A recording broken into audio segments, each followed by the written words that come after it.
अरहन्ताणं नमो अरहन्ताणं नमो अरहन्ताणं। साधना के लिए शक्ति चाहिए और शक्ति के लिए शरीर चाहिए।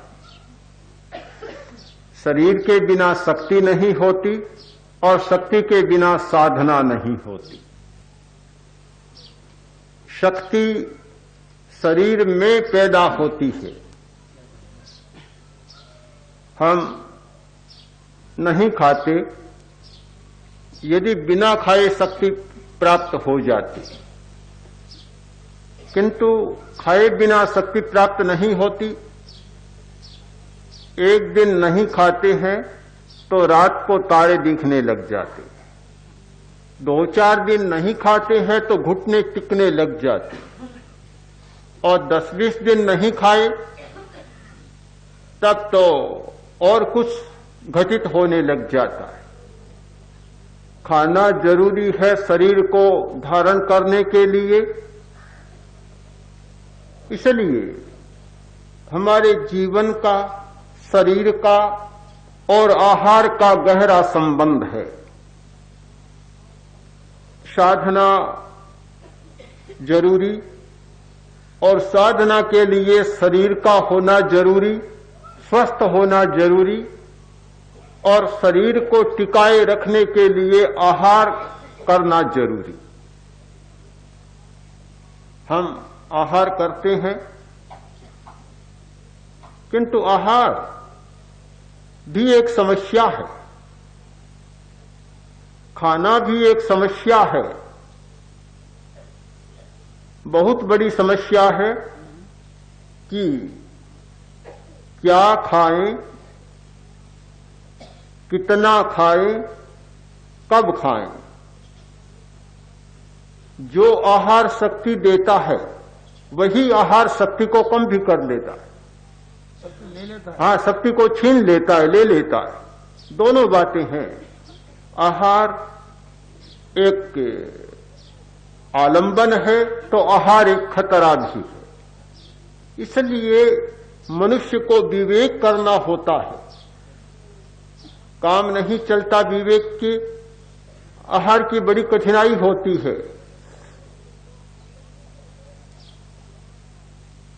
क्या खाएं, एक बहुत बड़ा प्रश्न होता है हर व्यक्ति के सामने और साधक के सामने। क्या खाएं? कुछ लोग पेट भरकर खा लेते, रोटी खाई, खूब रोटी खा लेते हैं। अन्न खाते हैं, पेट भरकर अन्न खा लेते हैं। ऐसा लगता है कि अब भूख नहीं है, पूरा पेट भर गया। पेट भर गया, शरीर को भूख नहीं, पर शरीर को जो मिलना चाहिए वह नहीं मिला। कोरा अन्न खाया तो शरीर को कोरा श्वेत सार मिला। अन्न श्वेत सार होता है, श्वेत सार मिला।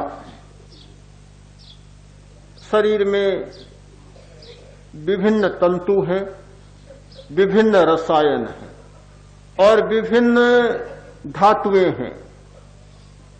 उनको अलग अलग चीज चाहिए। शरीर को चिकनाई भी चाहिए, शरीर को खनिज लवण भी चाहिए, शरीर को प्रोटीन चाहिए और शरीर को विटामिन, जीवन सत्व भी चाहिए।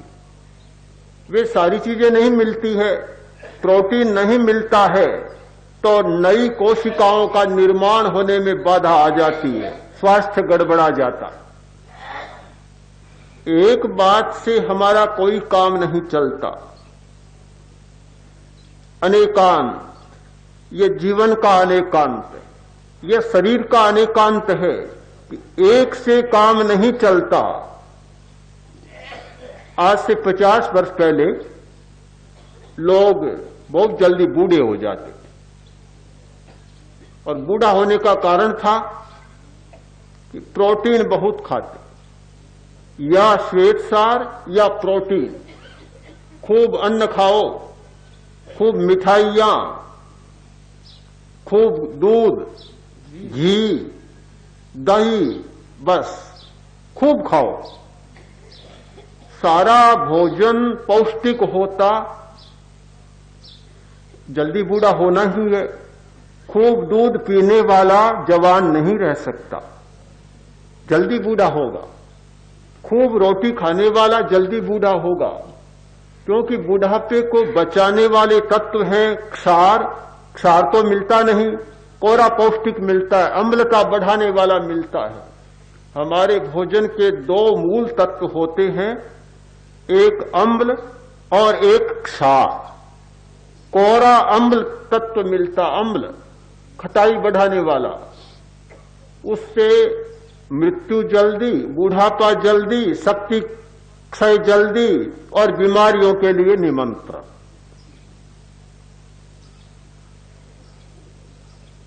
जितनी तली हुई चीजें, चटपटी चीजें, ये सारी अम्लता बढ़ाने वाली चीजें।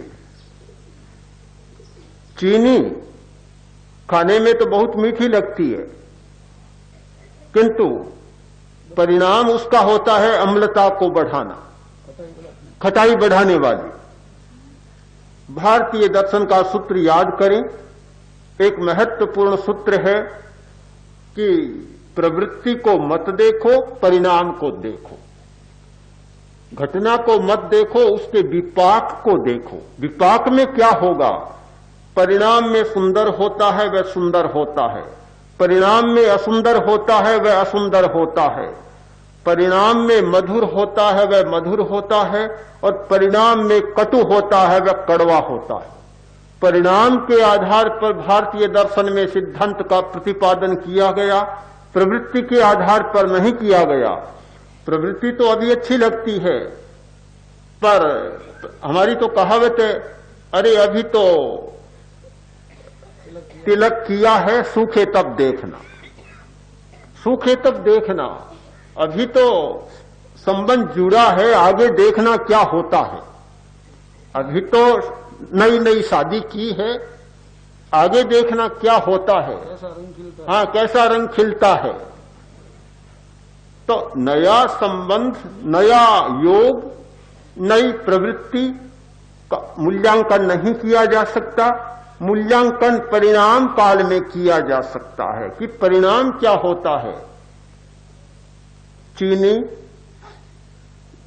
खाने में मीठी और परिणाम में खटाई बढ़ाने वाली, अम्लता बढ़ाने वाली। आंवला खाने में खट्टा होता है, परिणाम में मधुर होता है। आंवला मधुरता पैदा करता है, अम्लता को कम करता है, और चीनी अम्लता को बढ़ाती है। लोग, कल ही मैंने सुना, शिविर में कमरे में बैठा था, बाहर से आवाज आ रही थी कि दूध फीका है, चीनी नहीं। दूध तो मीठा होता है, किसने कहा दूध फीका है? दूध तो अपने आप में मीठा है, पर जीभ को चीनी का स्वाद हो गया तो बेचारा दूध फीका लगेगा ही, और क्या होगा। हम मीठे को भी फीका मान लेते हैं। दूध में तो बहुत चीनी होती है, दूध में बहुत मिठास होती है, पर जिन लोगों ने चीनी का ही स्वाद चखा, उनको दूध मीठा लगेगा कैसे? चाय से कोई विरोध नहीं, कोई विरोध नहीं है। चाय ने कुछ भी नहीं बिगाड़ा है किसी का, पर कठिनाई यही है, चाय, कॉफी, महुआ, ये सारे अम्लता बढ़ाने वाले। फिर इस बात को मैं स्पष्ट करना चाहता हूं, एक बात पर ध्यान दें कि कोई भी बीमारी हुई और चाय, ये जानबूझकर बीमारियों को बढ़ाने का एक उपाय है। अम्लता की बीमारी, पित्त की बीमारी, खट्टी डकारें, अल्सर पेट में, या एसिडिटी, अम्लता की बीमारी, चाय पीना भयंकर नुकसान होता है। हमें ये ज्ञात होना चाहिए कि किस बीमारी में चाय लेनी चाहिए और किस बीमारी में नहीं लेनी चाहिए। चाय कोई परमात्मा नहीं है जो सारी बीमारियों को मिटा दे।